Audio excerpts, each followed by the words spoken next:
오늘 말씀의 제목을 한번 따라 하시겠습니까? 홍해수길과 예수 그리스도. 홍해수길과 예수 그리스도, 이런 제목으로 말씀의 은혜를 나누기를 원합니다. 중국을 선교한다는 것은 지금도 힘들지만 예전에도 더욱 힘들었습니다. 거대한 땅덩어리에 열악한 여러 가지 환경과 여건. 그런데 중국 선교사의 아버지라고 불리우는 사람이 있습니다. 혹시 기억하실까요? 허드슨 테일러라고 하는 사람입니다. 테일러 그러니까 무슨 양복점 이런 것 같죠? 예전에 커스텀 테일러 막 그런데 기억하시라고 제가 이제 말씀하는데, 허드슨 테일러라고 하는 유명한 중국 선교사의 아버지라고 하시는 분이 있습니다. 이분이 미국 사람인데 가서 열심히 선교를 하는, 얼마나 많이 힘든지 모릅니다. 선교가 힘들 때마다 하나님 앞에 엎드려 통곡하며 부르짖으면서 이걸 내가 해야 되나 말아야 되나, 하나님 여기까지입니까? 자꾸만 길이 막히는 거예요. 그래서 하나님 앞에 엎드려 통곡하고 기도하다가 어느 날은 잠이 들었습니다. 잠이 들었는데 중국 황하강에 배를 타고 갑니다. 배를 타고 가는데 갑자기 거대한 암초에 그만 배가 부딪혀 버렸습니다. 배는 암초를 만나면 꼼짝 못하죠. 난파할 것 같고 갈 수도 없고. 그때 부르짖어 기도합니다. 하나님 어떡합니까? 그때 이 허드슨 테일러 선교사님에게 하나님의 음성이 들립니다. 테일러야, 내가 이 눈앞에 있는 암초를 무너뜨려 줄까? 아니면 이 황하의 물이 차고 올라와서 암초를 넘어가게 해줄까? 갑자기 생각을 하는 거죠. 어떻게 하면 좋겠습니까? 눈앞에 있는 암초만 없으면 배가 잘 갈 수 같은데, 만약에 이 암초를 없애달라고 하면 또 가다가 또 암초를 만나면 어떡합니까? 그때 생각한 것이, 암초를 없애달라고 그러지 말고 은혜를 충만하게 해서 바다 물이 올라가면 암초가 잠길 거 아니겠습니까? 그러면 암초가 문제가 안 되지 않습니까? 그래서 이 테일러 선교사님은 이 물이 불어나서 암초를 넘어가게 하여 주시옵소서, 그렇게 기도하고 그랬더니 그 물이 올라와서 암초가 물에 잠기니까 더 이상 문제가 되질 않았습니다. 그때 깨어나서 깨달은 게 뭐냐면, 눈앞에 있는 문제 때문에 전전긍긍하고 눈물을 흘리고 두려워할 것이 아니라 하나님의 더 큰 은혜와 방법으로 말미암아 이 문제를 뛰어넘어가게 하여 주시옵소서. 그러니까 우리는 당장 이 문제가 해결돼야, 없어져야 해결인 줄 알았는데, 하나님은 또 다른 방법으로 문제를 아무 문제 없이 넘어가는 방법이 있더라. 오늘 성경에 보면 이스라엘 백성이 애굽에서 나왔습니다. 그리고 광야를 지나가야 되는데 눈앞에 덜커덕 홍해수를 만납니다. 거대한 암초를 만나는 거죠. 그리고 아시는 것처럼 뒤에는 바로의 군대가 또 갑자기 마음을 변화해서 이스라엘 백성을 잡으러 쫓아옵니다. 앞뒤가 막혔으니까 진태가 그걸 하시는 거예요. 사면이 초가고, 앞뒤 막히고 사방이 이제는 꼼싹달싹 할 수 없는 상황이에요. 과연 이 상황 가운데 어떻게 할까요? 이스라엘 백성들은 안타깝지만 허드슨 테일러 선교사처럼 이 문제를 해결하여 주시옵소서 이런 기도할 힘도 없습니다. 아이고, 여기서 죽었구나. 혹시 여러분 그런 문제 당해보셨습니까? 신앙생활하고 믿음생활하다가 앞뒤가 막히는 문제를 당했습니다. 그런데 주여 하고 기도할 힘도 잃어버리고, 아이고 난 여기서 끝났나 보다, 무너지고 절망해 본 경험은 없으십니까? 오늘 이스라엘 백성이 이런 상황인데 과연 하나님은 어떻게 이 문제를 해결해 나가실까요? 우리는 첫 번째로 보니까 막힌 홍해수 어떻게 할까 했더니 하나님 말씀하십니다. 뚫고 나가게 해줄게. 한번 따라 하세요. 뚫고 나가게 해줄게. 오늘 막힌 홍해수를 뚫고 나가게 하시는 하나님의 모습입니다. 성경 속의 내용을 제가 한번 같이 읽어 내려갈 건데요, 이 왜 홍해수가 왜 막혔나, 갑자기 바로의 군대는 왜 나를 쫓아오나, 그 숨겨진 하나님의 비밀이 성경 속에 나옵니다. 자, 먼저 앞뒤가 막혀버린 이스라엘 백성의 모습을 찾아보겠습니다. 출애굽기 14장 1절로 4절에 보니까 야훼께서 모세에게 말씀하여 이르시되, 이스라엘 자손에게 명령하여 돌이켜 바다와 믹돌 사이에 비하히로다. 지명이니까 그냥 넘어가셔도 됩니다. 곧 바알스본 맞은편 바닷가에 장막을 치게 하라. 홍해수 앞에 장막을 치는 겁니다. 그런데 바로 왕이 이스라엘 자손에 대하여 말하기를 그들이 그 땅에서 멀리 떠나 광야에 뚝 남았으니 갇힌 바 되었다 하리라. 그래서 어떻게? 내가 바로의 마음을 완악하게 한즉 바로가 그들의 뒤를 따르리니. 여러분 생각해 보십시오. 바로가 이스라엘 백성을 따라오는데 바로의 마음을 누가 변하게 했습니까? 하나님. 이 상황을 이끌고 가시는 분은 누구다? 하나님을 기억하셔야 돼요. 크리스찬이 어떤 문제를 만날 때 내가 재수가 안 좋고 사람을 잘못 만났고 막 이렇게 막 운명과 팔자를 논하면 무너지기 십상입니다. 그런데 내 상황 속에서 끌고 가시는 하나님을 기억해내면 이 상황을 하나님께서 어떻게 하시려고 하지 기대감이 생깁니다. 지금 이 상황은 이스라엘 백성이 재수가 없어서가 아닙니다. 하나님이 이 상황 속에서 하나님의 계획이 있다는 겁니다. 바로의 마음을 완악하게 한즉 바로가 그들의 뒤를 따르리니 내가 그와 그의 온 군대로 말미암아 어떻게 하려고 영광을 얻어 애굽 사람들이 나를 누구인 줄 아리라. 야훼 하나님인 줄을 알게 하라 하심에 무리가 그대로 행하니라. 그 다음 절을 보면 그 백성이 도망한 사실이 애굽 왕에게 알려짐에 바로가 그의 신하들이 그 백성에 대하여 마음이 변하여 이르되 우리가 어찌 이같이 하여 이스라엘 우리를 섬김에서 놓아 보냈는가 하고 마음이 변해서 바로가 곧 그의 병거를 바치고 그의 백성을 데리고 갈새. 선발된 병거가 다시 말해서 그 당시 전차가 600대화가 되고 애굽의 모든 병거 전차를 다 동원하니 지휘관들 다 조차 다 거느렸더라.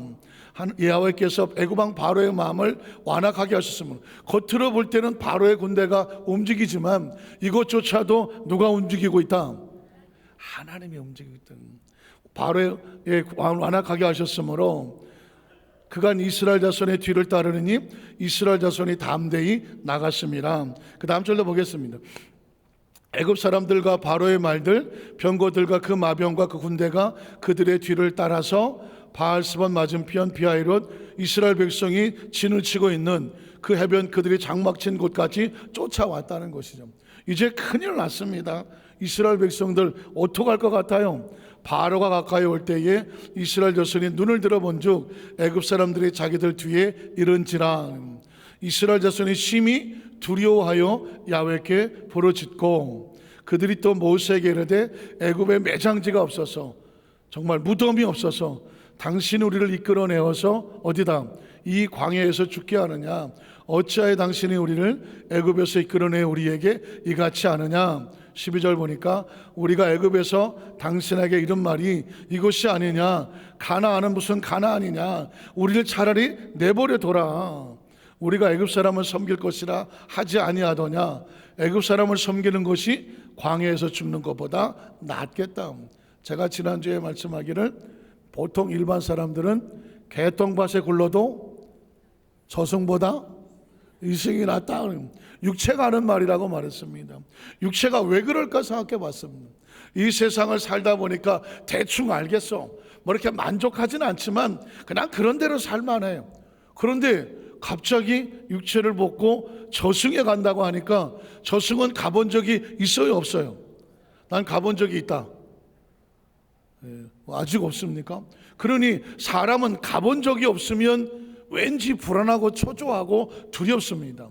그러니까 인간은 육체는 어떻게 생각하냐면 차라리 개똥밭에 굴러도 여기 살던 데가 낫지. 아유 저승이 어떻게 생긴 줄 알아. 불안하니까 못 가겠다고 말하는 거거든요. 오늘 애굽 사람이 막 그렇습니다. 애굽에 430년을 노예 생활을 했는데 그냥 해보니까 뭐 힘들고 어렵기는 해. 하지만 익숙한단 말이에요. 그런데 저 광야를 통과해서 저 가나안 땅에 가보지 않은 곳에 거기 가자고? 아휴, 가다가 무슨 일을 만날지 어떻게 알아? 그러니까 어떻게? 아유, 그냥 여기 살게. 이게 뭐라고? 인간입니다. 그래서 이스라엘 백성들이 그랬다는 겁니다. 그런데 왜 끌고 나와서 우리를 여기서 앞에는 홍해수요 뒤에는 바로의 군대가 쫓아와서 앞뒤가 막히는 문제를 당하게 했느냐. 자, 여기까지 읽는 동안에 좀 하품 나왔다, 조금 계속 읽기만 하려니까 좀 불안했다, 좀 지루했다. 요때 손드시는 분은 성경을 많이 아시는 분입니다. 모르는 분들은 야 하고 신기해서 바라보는데, 내용을 다 아시는 분은 저 아는 내용을 왜 목사님이 계속 그냥 지루하게 읽지? 아까 2부 때 보니까 세 사람이 하품을 하더라고. 저는 성경을 이렇게 읽는데 하품하는 게 보여. 그러니까 내가 눈깔이 이쪽에 2개가 더 나와서 보고 있는 거예요. 목사님은 다 아신다. 제가 이 이야기를 들은 건 뭐냐면, 믿음이라고 하는 건요 말씀을 들으면서 나옵니다. 그러니까 말씀을 제가 얘기해서 여러분이 믿음이 생기는 게 아니라, 말씀을 같이 읽다 보니까, 말씀은 누가 기록한 겁니까? 하나님의 말씀을 성령이 기록한 거거든요. 그러니까 믿음은 나만 생겨서 안 돼, 여러분이 생겨야 돼. 중요한 건 뭔지 아십니까? 말씀을 듣다가 나에게도 믿음이 생기게 하여 주시옵소서. 그래야 그 믿음 가운데 역사하십니다. 자, 이스라엘 백성들이 원망하고 불평하고 두려워합니다. 그러면 이제 성경을 다시 읽을 거예요. 읽을 때에 하나님이 내가 이 상황을 뚫고 나가게 해줄게 라고 말씀하실 겁니다. 아시는 분들은 하품하셔도 괜찮고, 모르시는 분들은 말씀을 읽는데 믿음이 생겨나게 되시고, 또 하품하면 안 되겠다 아시는 분들은 아는 내용인데 말씀을 읽다가 보니까 내 안에 뭐가 생겨? 믿음이 생기시기를 주님의 이름으로 축복합니다. 출애굽기 14장 13절 이하를 보니까 하나님 말씀합니다. 너 앞뒤가 막혔지? 불안하고 초조하고 두렵지? 걱정하지 마. 내가 이렇게 할게. 모세가 백성에 이르되 너희는 두려워하지 말고 가만히 서서 뭐해라? 야훼께서 오늘 너희를 위하여 행하시는 무엇을 바라보라? 구원을 바라보라. 크리스찬에게 문제는 없습니다. 간증만 있습니다.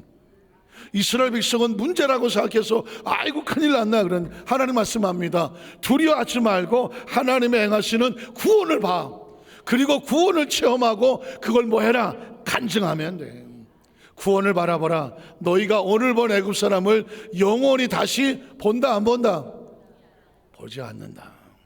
다시는 너희를 괴롭히는 쫓아왔던 애굽의 군대가 너희 눈앞에 다시는 나타나지 않겠다는 것입니다. 그 다음 절에 보니까 또 하나님께서 너희를 위해서 대신 뭐 해주신다? 싸워주신다.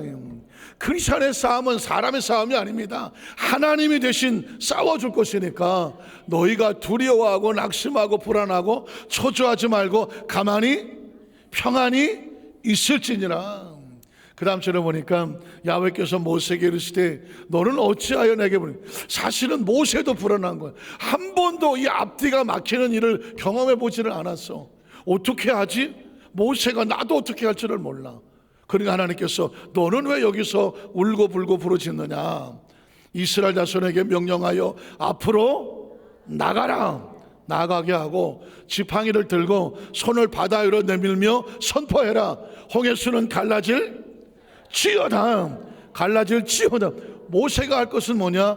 갈라질 지어다. 선포만 하는 거예요. 그러면 그 다음 절에 보니까 이스라엘 자손이 바다 가운데서 어떻게 하게 된다? 마른 땅으로 행하게 된다. 무슨 뜻입니까? 여러분, 홍해수가 됐든 호수가 됐든지 그 바닥은 젖었어요? 말랐어요? 말랐어요? 이상한데? 저수지 바닥이나 바닷바닥이나 강바닥은 들어가 보면 말랐어요? 젖었어요? 젖었죠. 아니 젖을 수밖에 없지, 물이 가득한데 뭐. 그런데 이게 마른 땅으로 간다는 얘기는 물이 갈라질 것이고 그 위에 물이 있다 없다? 없으니까 마른 땅 아닙니까? 하나님이 힌트를 주는 겁니다. 너희 앞에 홍해수가 갈라질 것이고 그 땅은 말라질 것이고 너희 신발이 젖는다 안 젖는다? 안 젖는다. 신발까지 신경 쓰시는 말이에요. 그래서 어떻게 마른 땅으로 행하리라. 그 다음 절에 보니까 그래서 내가 애굽 사람들의 마음을 완악하게 할 것인즉 그들이 그 뒤를 따라 들어갈 것이라. 자, 들어가면 어떻게 돼요? 내가 바로와 그의 군대와 그의 병거와 마병으로 말미암아 영광을 얻으리니, 내가 바로와 그의 병거와 마병으로 말미암아 영광을 얻을 때에야 애굽 사람이 나를 누구인 줄 알리라. 야훼. 그러니까 홍해수가 막히고 바알의 군대가 쫓아오는 목적은 뭐냐면 하나님의 하나님 되심을 선포하려고 하는 거예요. 그리스도인에게 어떤 문제가 만났을 때에 나에게 이런 문제가 다가올까? 이 문제를 해결함으로 인하여 하나님이 살아계시네, 하나님이 역사하시네, 그러고 보니까 하나님이 존재하시네, 이걸 드러내려고 하는 거예요. 그리스도인은 문제 앞에 절망하지 않는다. 문제를 붙잡고 기도하는 가운데 역사가 나타나면 누가 살아계심을, 하나님의 살아계심을 세상에 드러내려고 하는 것입니다. 앞에 막히고 뒤에 오는 건 나 죽게 하려고 오는 게 아니라니까, 하나님의 살아계심을 드러내려고 하시는 겁니다. 그 다음 절에 보면, 그래서 이스라엘 진압해 가던 하나님의 사자가 그들의 뒤로 옮겨가매 구름 기둥도 앞에서 그 뒤로 옮겨가고 애굽 진과 이스라엘 진 사이에 이르러 서니 저쪽에는 구름과 흑암이 있고 이쪽에는 밤이 밝음으로 밤새도록 저쪽 이쪽에 가까이 하지 못하더라. 그랬더니 모세가 바다 위로 손을 내밀며 갈라질지어다만 했어. 그랬는데 누가 밤새도록 바닷물을 가르고 있습니까? 하나님이에요. 하나님. 우리가 믿음으로 선포하면 일은 누가 하신다? 하나님입니다. 홍해수는 누가 갈랐습니까? 모세가 갈랐나요? 하나님이 갈랐습니다.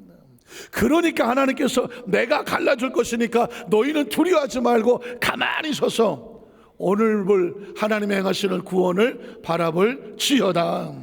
그 다음 절에 보면 결국 약속대로 됩니다. 그 다음 절에 보면 26절로 갈까요? 야훼께서 모세에게 이르시되 내 손을 바다 위로 내밀어 물이 애굽 사람들과 그들의 병거들과 마병들에 다시 흐르게 하라 하시니, 모세가 손을 바다 위로 내밀매 새벽이 되어 갈라졌던 바다가 다시 회복이 된지라. 애굽 사람들이 물을 거슬려 도망하나 야훼께서 애굽 사람들을 바다 가운데 엎어버리시니 물이 다시 흘러 병거들과 기병들을 다 덮어버리고 그들의 뒤를 따라 바다에 들어간 바알의 군대를 다 또 덮었으니 한 사람도 남지 아니하였더라. 그러나 이스라엘 자손은 바다 가운데를 육지로 행하여 마른 땅으로 건넜고 물이 좌우에 벽이 되어 주었고, 그날에 야훼께서 이같이 이스라엘을 애굽 사람 손에서 구원하심에 이스라엘이 바닷가에서 애굽 사람들이 죽어 있는 것을 보았더라. 결국 마침내 이스라엘이 야훼께서 애굽 사람들 행하신 그 큰 능력을 보았으므로 백성이 야훼를 경외하며 야훼와 그의 종 모세를 믿었더라는. 여러분, 이 잘 아시는 내용 같은데 저는 두 가지를 발견합니다. 하나는 뭐냐면 이스라엘 백성을 무섭게 하려고 쫓아왔던 바로의 군대가 가만히 보니까 바로는 이스라엘 백성을 잡으려 쫓아왔는데 이스라엘 백성의 털끝 하나 손을 댑니까? 못 댑니까? 못 댑니다. 그리고 이스라엘 백성을 따라서 그 물속에 들어갔다가 다 수장이 돼버립니다. 이 이야기는 이스라엘 백성은 바로의 군대가 쫓아오는 것을 두려워할 필요가 있었나요? 없었나요? 없었던 것입니다. 그리스도인들에게 내 뒤를 쫓아와서 나를 잡으려고 하고 나를 절망하고 좌절하고 두렵고 무섭고 긴장하게 만드는 그 어떤 문제를 바라볼 때에 저것 때문에 나는 죽었다고 생각하지만 그리스도인들에게 외칩니다. 그 문제가 너의 털끝도 하나 건드리지 못할 것이다. 자세히 바라보면 사명을 받은 하나님의 사람은 누구도 손을 댈 수가 없습니다. 여러분 자신은 예수를 믿고 하나님의 자녀들이란 말이죠. 세상이 여러분의 털끝에 손을 댈 수가 없어요. 그러니까 어떻게 하라고? 뒤에서 나를 따라오고 겁을 주는 바로의 군대를 뭐 하지 마라? 두려워하지 마라. 낙심하지 마라. 절망하지 마라. 뒤에 쫓아올 때는 무서워서 그랬는데 보니까 여기서 다 물속에 끝나. 하나님의 백성들이 주는 메시지가 있습니다. 여러분 지금 무엇을 두려워합니까? 무엇을 절망합니까? 무엇 때문에 긴장합니까? 무엇이 여러분의 뒤를 쫓아와서 인생을 망친다고 생각하십니까? 성경은 외칩니다. 바로의 군대가 이스라엘 백성 털끝 하나 손대지 못했어. 지금 너희를 두렵게 하는 그 어떤 문제로 하나님의 사람의 털끝도 건드리지 못할 것이다. 나 털이 없는데요. 뭐 없으면 없는 대로 못 건드린다는 거예요. 그러면 앞에 있는 홍해수는 뭐예요? 홍해수가 덜커덕 앞에 있는데 이 메시지는 뭐예요? 이스라엘 백성아, 자세히 봐라. 홍해수가 막혔느냐 열렸느냐? 여러분, 막혔습니까 열렸습니까? 우리가 눈으로 바라보면, 상식으로 바라보면, 경험으로 바라보면, 배운 지식으로 바라보면 홍해수는 막혔습니다. 그런데 가만히 보니까 하나님은 그 곁에 마른 땅을 준비하고 계시더라. 열어놓고 계시더라고. 잘 보세요. 하나님은 자기 백성의 앞길을 막은 적이 없어. 한번 따라하실게요. 하나님은 내 인생의 앞길을 막으신 적이 없어. 믿어지십니까? 자세히 보니까 그 밑에 홍해수 밑바닥 마른 땅을 준비하고 계셨어. 또 다른 구원을 준비하고 계셨습니다. 이걸 기록하고 외치려고 성경이 기록하고 있는 것입니다. 저는 말씀을 묵상하면서 제 지나온 삶 통해서 맞아, 그랬어. 왜냐하면 이거는요, 경험하고 체험하게 되면 어떤 문제가 생기냐면 앞으로 저와 여러분의 삶을 살아가는데 누가 뒤에 쫓아오더라도 두려워할 일이 아니고, 앞길이 막혔다고 누가 두려워하더라도 걱정하지 마. 예비된 길이 열려 있어. 제가 그전에 한번 몇 번 말씀을 드렸었더만은, 제가 옛날에 대우실업에서 직장 생활을 한 적이 있었습니다. 그런데 이게 근무 처소가 여기도 있고 저기도 있단 말입니다. 그 당시 대우가 아마 잘 나갈 때였는데 가장 편안하게 업무가 잘 할 만한데 갑자기 인사 발령이 나는 거예요. 여기 인원을 축소하고 그 다른 근무처로 보냅니다. 그런데 여러분 아시겠지만 여기서 다 남아있는데 나 혼자 저리 가라 그러면 기분이 좋아요 안 좋아요? 기분이 안 좋지. 왜? 무슨 쫓겨나는 것 같고, 무슨 기준에 탈락된 것 같고, 여기 근무지에서 쓸모가 없어서 이제 남으니까 저쪽으로 보내는 것 같고, 제가 얼마나 기분이 나쁘든지, 자존심 하나 가지고 먹고 살던 놈이 왜 나만 가요? 그래 막 화가 나더라고. 난 여기선 쓸모가 없나 보다. 그렇다면 내가 다닐 필요가 있나? 사표를 이때 내는 거지. 던져. 사표를 써갖고 여직원한테 월요일 아침에 과장님한테 사표 드려. 나 중간한다 그래. 괜찮아? 괜찮아. 그리고 이제 어때 사표 낼 때는 이게 쭈물쭈물하면 안 됩니다. 팍 던지고 나와. 기분으로는 어차피 그만두는 데까지. 그리고는 이제 월요일 날 이제 주일날 이제 마음도 달랠 겸 용인 자연농원인가 내 친구랑 같이 잊어버리려고 가는 거예요. 근데 그 친구랑 같이 얘기했다가 나 다음 주 월요일부터 나 안 나가 그랬더니 그 친구가 저한테 툭 하대요. 가보지 그래. 왜? 더 좋을지 어떻게 알아? 에이씨, 남자네. 그런데 더 좋을지 어떻게 알아가 머리를 맴도는 겁니다. 눈을 감고 기도하면 더 좋을지 어떻게 알아? 이게 하나님의 음성이네. 내가 감정계 기분에 휩싸여서 나 안 가 이제 막 이러고 있는데 툭 던진 한마디가 나한테 가봐. 그래서 어떻게 했습니까? 월요일날 새벽같이 가갖고 여직원 출근하겠네요. 그거 어떻게 됐어요? 했더니 아직 안 됐어. 이러셔. 정말 사람 초라하더만. 던질 땐 멋있었는데 그냥. 그래갖고 찢어버리고 그냥 군대에서 더블백 매듯이 그냥 짜갖고는 새로운 그 근무처로 갔습니다. 난 사실은 거기 가면 되고 다 그랬는데 그때 근무처를 딱 들어서는 순간 아주 좋아. 깜짝 놀라서 새로운 신사옥에 모든 게 아주 현대식이고, 그 동네 사람들은 때깔도 달라. 아주 근무하는 사람들이 옷이 다르더만 제가 가니까요 근무복도 새로 만들어 주더라고. 얼마나 환영을 해주는지. 이거 안 갔으면 큰일 날 뻔했어. 근데 이게 저의 경험이거든요. 그리고 잊어버렸습니다. 근데 군대 가서 하는데 또 비슷한 상황이 벌어지네. 다 지금 자리 잡고 교관하고 부대장하고 학생 연대에서 잘 있었어요. 근데 갑자기 외부 나갔다 들어왔더니 다음 주 월요일부터 저쪽 부대로 가라 그래요. 기분이 아주 죄송합니다. 더럽더라고. 아니 밑에 졸병들도 아는데 왜 내가 가냐 그랬더니 가봐. 선배가 있는데 가보라 그러더라고.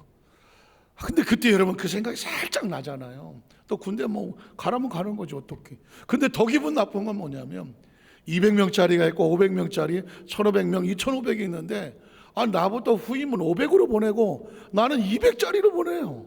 얼마나 기분 나쁘겠어. 그래서 그냥 근무할 의욕도 없고 가보니까 200, 너희들끼리 알아서 해 그래요. 거의 밥 주면 밥 먹고 이러는데. 근데 여러분 보십시오. 한 6개월 지나니까 2500 그 부대에 지휘관이 바뀌어. 사람이 없어. 날더러 가라 그래요. 하루아침에요. 200짜리에서 거기다 잠시 너 여기서 일을 좀 배워 2500짜리로 옮기더라고. 깜짝 놀랐죠. 그때 당시 제가 했던 부대는 팔짝 뒤집어졌어요. 한 30년 근무해도 할까 말까 한 데다가 저를 새파랗게 20대인데 갖다 놓으셔 보니까 그때 제 머릿속에 딱 드는 게 뭐냐면 일단 하나님이 가라고 하면 가봐야 돼. 왜냐하면 전혀 생각지 못한 일이 있더라고. 제가 이제 목회를 하죠. 고영시에서 원당교회에서 한 3,000명 목회를 만들어 놨는데 또 갑자기 미국에 선교사를 가라고 그래요. 야, 그때는 사실 굉장한 충격이었습니다. 군대 생활이 어째 직장이야 그렇지만 목회 3,000명의 성도를 놓고 목회를 하는데 미국 선교사 발령을 내면 어쩌라는 거야. 그때 충격은 또 크더라고요. 그렇지만 제가 머릿속에 훈련받은 게 있잖아요. 넌 가서 죽지 않는다. 하나님이 어떻게든지 또 새로운 세계를 여줄 것이다. 미국 선교사를 가서 LA 베데스다 순복음교회에서 5년 동안 60개월 동안 이민교회를 섬기고 대학 부총장을 하고 박사학위 논문을 쓰고 이런 과정을 정신없이 보내고 돌이켜 와서 한국에 귀국해서 보니까 그 미국 선교사 광야 같은 생활이요 제 사역의 척추와 같더라고. 그 바닥을 치면서 눈물로 통곡하며 기도하며 그 영혼을 위해서 몸부림쳤던 그게 목회를 하면서 어떤 힘들고 어려운 일이 다가오더라도 광야의 영성과 같아. 내가 좀 남들이 알아주는 것 같고 뭐가 이렇게 인기가 어쩌고 할 때 광야의 바닥에 엎드려서 네가 누구냐? 하나님 앞에 마른 막대기와 같이 하늘 엎드렸던 존재가 아니에요. 스스로 또 낮추면서 그게 없었더라면 아마 쭉 자라다가 촉심이 없어서 툭 떨어지는 존재가 됐을지도 모르겠다. 이런 생각이 들더라고요. 제가 여러분에게 이 말씀을 드리는 이유는 딴 게 아닙니다. 하나님의 사람들은요 뒤에 쫓아오는 애굽의 군대에 절망하지 마라. 앞에 홍해수가 막혔다고 해도 절대 낙심하지 마라. 하나님은 자기 백성의 앞길을 막은 적이 없어. 그 새로운 길을 통하여 경험하고 체험하며 하나님의 큰 능력을 뭐하게 하는 것입니까? 경험하고 체험하고 든든하게 믿음을 키우고 있더라고요. 여러분 이걸 머릿속에 두시면 홍해수가 길이 뚫려지는 것은 오늘날 우리가 예수를 믿는 이유와 같아요. 예수를 믿는 성도들에게 예수님은 어떤 존재냐? 우리 앞에 막힌 길을 뚫어주시는 분이 누구냐? 예수님. 그래서 두 번째로 막힌 인생길을 뚫고 나가게 하시는 분이 누구다? 예수님의 무엇입니다. 제가 여러분에게 작은 첫 번째로 인생의 삶을 살면서 무엇이 복이라고 생각합니까? 많은 사람들이 잘 먹고 잘 입고 내 새끼 잘 되게 해주세요. 이게 복인가? 아니면 크리스찬들은 복이라고 생각하는 게 다른 개념이 있어야 되는가? 여기에 대한 정확한 정의를 뚫어야 되지 않아요? 그게 팔복입니다. 마태복음 5장 1절로 12절을 보면 여러분 잘 아시는 거 그냥 읽어만 갈게요. 읽어가면서 정리하셔야 돼. 나는 이 땅의 삶을 살면서 동안 크리스찬으로서 무엇을 복이라고 생각하는가? 자, 복을 정의합니다. 예수께서 무리를 보시고 산에 올라가 앉으시니 제자들이 나아온지라 입을 열어 가르쳐 이르시되 심령이 가난한 자가 뭐다? 복이 있어.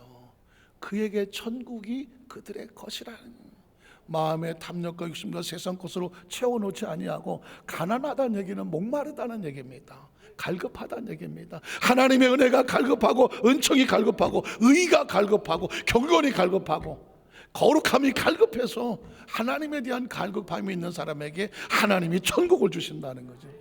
그 다음 절을 보면 애통하는 자, 자신의 하나님 앞에 온전함을 위해서 애통한 자가 복이 있는데 그러면 누가 위로해 주신다? 하나님의 위로를 주실 것이고 또 온유한 자가 복이 있나니 나중에 보면 땅은 누가 차지하고 있다? 그 온유한 자가 차지하고 있을 것이며 의에 줄이고 목이 마른 자 복이 있나니 의롭고 거룩하게 살려고 몸부림 자에게 의는 세상에서 주지 않습니다. 하나님이 부어주시는 의로 말미암아 만족할 것이며 또 긍휼히 여기는 자는 복이 있나니 쉽지 않잖아요. 그러나 네가 긍휼히 여기면 하나님이 너를 긍휼히 여겨줄 것이며, 마음이 청결하도록 몸부림을 치며 늘 관리하며 최선을 다하는 자에게 어느 날 하나님이 보여주는 축복이 있을 것이며, 화평케 하는 자 쉽지 않죠. 가는 곳곳마다 피스메이커가 돼서 화평케 하는 자, 그게 복이다. 그들은 하나님 말씀합니다. 저 사람은 내 아들이다, 내 딸이다, 하나님의 자녀라고 일컬음을 받을 것이고, 의를 위해서 박해를 받는 자 복이 있나니 하나님이 기억하고 천국이 그 사람의 것일 것이며, 또 그 다음 절, 나로 말미암아 너희를 욕하고 박해하고 거짓으로 너희를 거슬려 모든 악한 말을 할 때, 예수를 믿는 것 때문에 핍박을 당할 때, 복음을 전하는 것 때문에 핍박을 당할 때, 신앙을 지키는 것 때문에 핍박을 당할 때, 여러분 이렇게 말합니다. 그게 너희에게 복이 되는 것이다. 기뻐하고 즐거워해라. 하늘에서 너희 상이 크다. 인간이 주는 주먹에는 요거밖에 안 되지만 하나님의 주먹으로 주면 그 상은 상상이 안 되는, 너희 전에 있던 선지자들도 이같이 의를 위해서 핍박을 받기를 기뻐하고 즐거워해서 하나님의 상급을 받았느니라. 이게 복입니다. 그러면 또 하나는 여러분에게 제가 뚫어드리기를 원하는 건 뭐냐? 계명은 어떤 거냐? 여러분 혹시 고민하지 않습니까? 내가 예수를 말미암아 구원을 받았어, 구원받은 사람인데 그러면 십계명은 어떻게 지킬까? 이 지키는 게 중요하잖아요. 그러면 이 십계명에 대한 정확한 정의가 필요하단 말입니다. 이 정의를 제가 정의를 해드립니다. 마태복음 5장 17절 18절에 보면, 내가 율법이나 선지자를 피하려 온 줄로 생각하죠. 예수님은 십계명을 무시하러 온 게 아니에요. 십계명 필요 없어 하려고 온 분이 아니에요. 피하러 온 것이 아니요 오히려 십계명을 어떻게 완전하게 하려 하며, 진실로 너에게 이르노니 천지가 없어지기 전에는 율법의 1.1획도 결코 없어지지 아니하고 계명에 약속된 건 다 이루어진다. 자, 그 다음 절을 보면, 그래서 그러므로 예물을 제단에 드리려다가 거기서 내 형제에게 원망 들을 만한 일이 있는 것이 생각이 나거든. 예물을 제단 앞에 두고 먼저 가서 형제와 화목하고 그 후에 와서 예물을 드리라. 진정한 예배에 대한 정의는 뭐냐? 예배는 사람의 형식으로 나와 있는 것이 아니라 그 마음속에 화목과 화해를 품고 나와야 그게 예배다.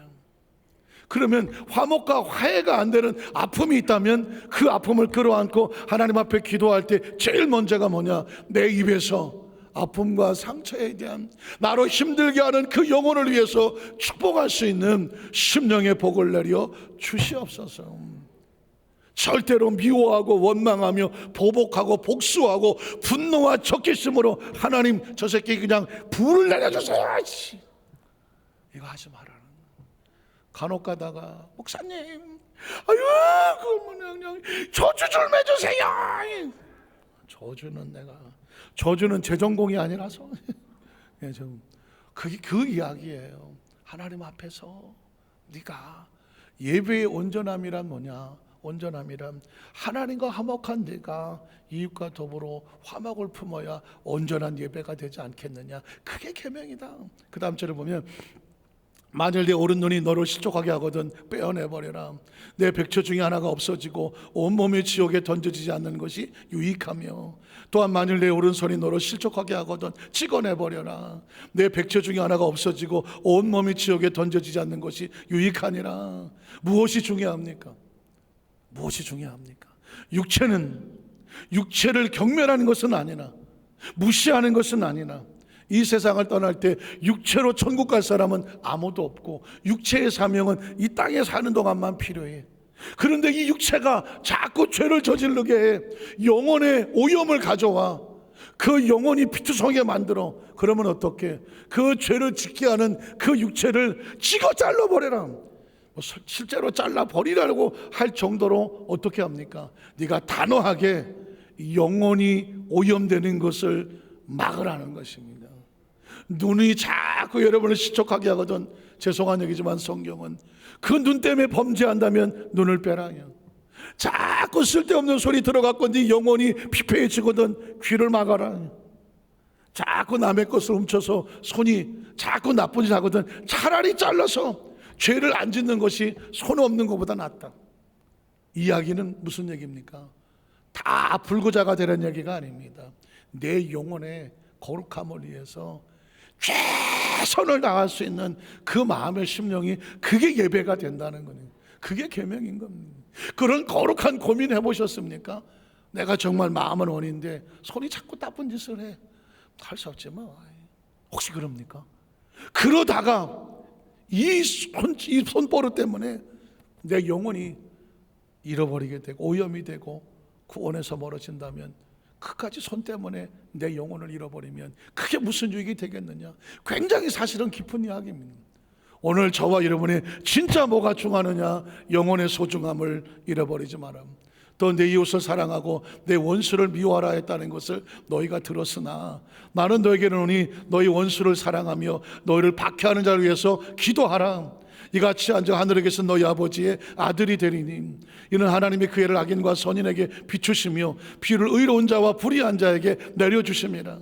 너희가 너희를 사랑한 자를 사랑하면 무슨 상이 있으리요? 세리도 이유같이 아니하느냐? 너희가 너희 형제에게만 무난하면 남보다 더하는 것이 무엇이냐? 이방인도 이같이 아니하느냐? 그러므로 하늘에 계신 너희 아버지의 온전하심과 같이 너희도 온전하라는. 자, 크리스찬임에도 불구하고 가장 마지막까지 힘들게 하는 것은 내 마음에 미움이 빠져나가죠. 난 아직도 그 사람만 생각하면 도저히 용서가 안 된다. 용서가 안 된다. 이러고 보면 우리 교회 성도들은 거의 천사고 나만 힘들어. 나만 힘든 거예요. 손든 사람은 나밖에 없어. 그래서 여러분 보십시오. 왜 이런 얘기를 할까요? 크리스찬의 마음속에 미움과 원한을 품고 있고 분노와 적개심을 가지고 있으면 이 미움이란 놈이 어떤 성질이 있느냐? 저놈을 내가 죽이고 죽겠다라고 하는데 그놈 죽기 전에 누가 죽어? 그걸 어떻게 알았어? 내가 죽어. 미움은요, 마치 이 혈관을 타고 다니는 바늘과 같다는 서양 속담이 있습니다. 내 혈관에 바늘이 타고 다녀. 어떨 것 같아? 그 고통이란 이로 말할 수도 없겠지. 어느 날 심장을 쳐박아 버리면 끝나는 겁니다. 그러니까 미움이란 뭐냐? 다른 사람의 분노의 칼을 갈고 있는 것만큼 내 목숨이 위험한 것입니다. 하나님이 자기 백성들이 미워하다가 세상 끝나게 내버려 두겠느냐고. 그러니까 어떻게? 원수를 사랑하고 화해하게 하는 게 누가 먼저 사는 길입니까? 내가 먼저 우리 살라고 하는 겁니다. 그래서 막힌 것들을, 그래서 막힌 인생을 뚫어주고, 또 하나는 뭐냐면 예수님은 병든 육체들을 치료하는 게 삶을 뚫어주는 거더라고요. 여러분 주보에 보면 내용이 많지만 제가 한 구절만 읽고 말씀을 마치겠습니다. 마태복음 8장 1절로 4절에 보면 예수께서 산에서 내려오시니 수많은 무리가 따르더라. 한 나병 환자가, 자, 여러분에게 내가 도전을 드립니다. 나병 환자가 무슨 병이죠? 문득병입니다.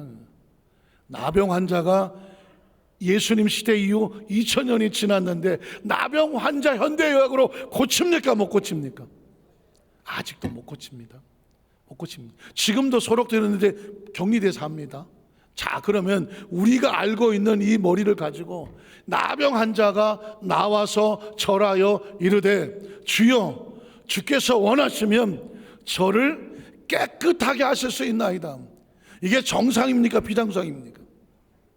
나병 환자가 2000년 전에 자기가 문득병에서 나을 수 있다라고 생각하는 생각이 이게 정상입니까? 비정상입니까? 정상이다. 정상이다. 비정상이다. 비정상. 가운데 있는 사람들은 내 이야기가 아니라 잘 모르겠다 이 얘기인 것 같아요. 사실은 상식적으로 말하면 비정상입니다. 이 사람은 동굴에 처박혀서 지금 자기 인생은 이제 끝이 난 상입니다. 그런데 뚫고 나옵니다.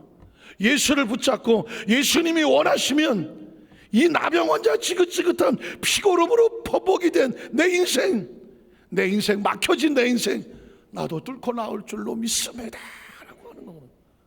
그러니까 예수에 대한 이 믿음의 확신이 있으니까 나병을 끌고 나오는 겁니다.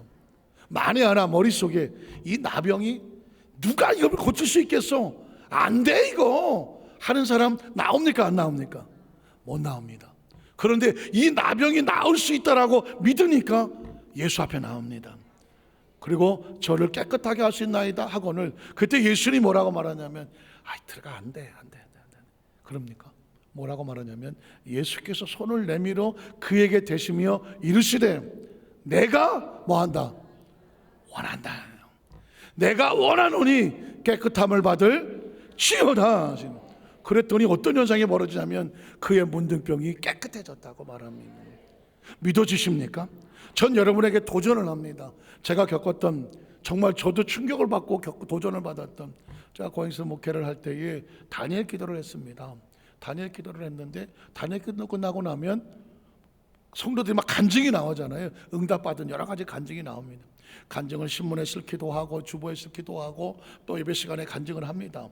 뭐 한 2주 3주 하면 이제 간증이 다 끝나죠. 한 달쯤 지나면 간증이 없습니다. 다 했어요. 그런데 한 달쯤 지나서 교육자들하고 같이 이제 회의를 하는데 어떤 교구장이 목사님, 저희 교구에 어떤 성도님이, 할머니 성도님이 지난 단회가 끝나고 났는데 신장이 새로 생겼다고 간증을 합니다. 뭐가 생겼다고? 신장이 새로 생겼다고? 믿어집니까? 안 믿어집니까? 신장이 어떻게 생기지? 확실해? 확실합니다. 근데 왜 간증을 안 했어? 그런 간증은 그 다니엘 기도가 첫날 했으면 엄청 대박 아니야? 그랬더니 그분이 그런 사정이 있었습니다. 이분은 신장이 다 말랐습니다. 그래서 투석을 하는 사람. 여러분 투석하시겠지만 오늘 투석하면 하루 종일 힘들고 내일 하루 살고 모레 또 투석하러 갑니다. 보통 일이 아닙니다. 투석. 그러니까 그 투석하는 동안에 이분이 다니엘 기도를 다니면서 투석을 계속했습니다. 그리고 다니엘 20일 끝나고 또 병원에 가서 투석을 하러 간 겁니다. 그런데 그 의사가 이렇게 말하는 겁니다. 자, 오늘 엑스레이 한번 찍어볼게요. 그동안 얼마나 좋아졌는지 뭐 이러면. 그래갖고 먼저 엑스레이를 하고 이번에 새로 치은 엑스레이를 딱 봤습니다. 의사가 인상이 변합니다. 아니 할머니, 이거 어디 병원 가서 이식 받았어요? 신장을 이식 받았다고. 할머니는 깜짝 나 신장 안 받았어요. 에이, 여기 보세요. 이거 옛날에 왔을 때 할머니 신장이에요. 이거는요 오늘 찍은 거예요. 이렇게 보니까 옛날 그 엑스레이는 흙이 없어 말라져 갖고, 근데 보니까 이따만한 게 신장이 2개가 부떡부떡 하는 게 찍힌 거예요. 나 몰라요. 아이, 서운하다는 겁니다. 신장 이식 받을 것 같으면 우리 병원에 신청을 해서 우리가 얼마든지 이렇게 할 수 있는데 어디 가서 우리 그동안 치료는 여기서 받고 투석은 여기서 하고 신장은 저쪽 가서 이식을 받냐고. 그러시면 안 되죠. 그 얘기인 거예요. 그러면서 이제 할머니는 신장 이제 뭐 2개 다 건강하니까 투석 안 받으세요. 이제 가세요. 그러더래요. 서운하게. 그때 아니에요. 나는 우리 교회에서 다니엘 기도한 것밖에 없어요. 무슨 기도한다고. 빨리 가세요. 빨리 가세요. 근데 이분이 기가 막힌 거예요. 자기는 다니엘 기도한 것밖에 없어. 기도한 것밖에 없어. 그 기도했다. 하나님, 나 신장 투석하느라고 너무 힘들으니까 신장을 달라고 기도했대. 달라고요. 근데 병원에 갔더니 의사가 엑스레이 찍어보고 신장이 생겼다고 얘기하더래요. 여러분 보시죠. 제가 이렇게 얘기한 동안 아무도 아멘이 안 해요. 거의 저하고 같은 수준이에요. 아주. 이게 믿을 수 있는 얘기가 아니잖아요. 그래갖고 이제 투석을 안 해요. 다니엘 기도 간증하러 갔더니 간증도 안 해.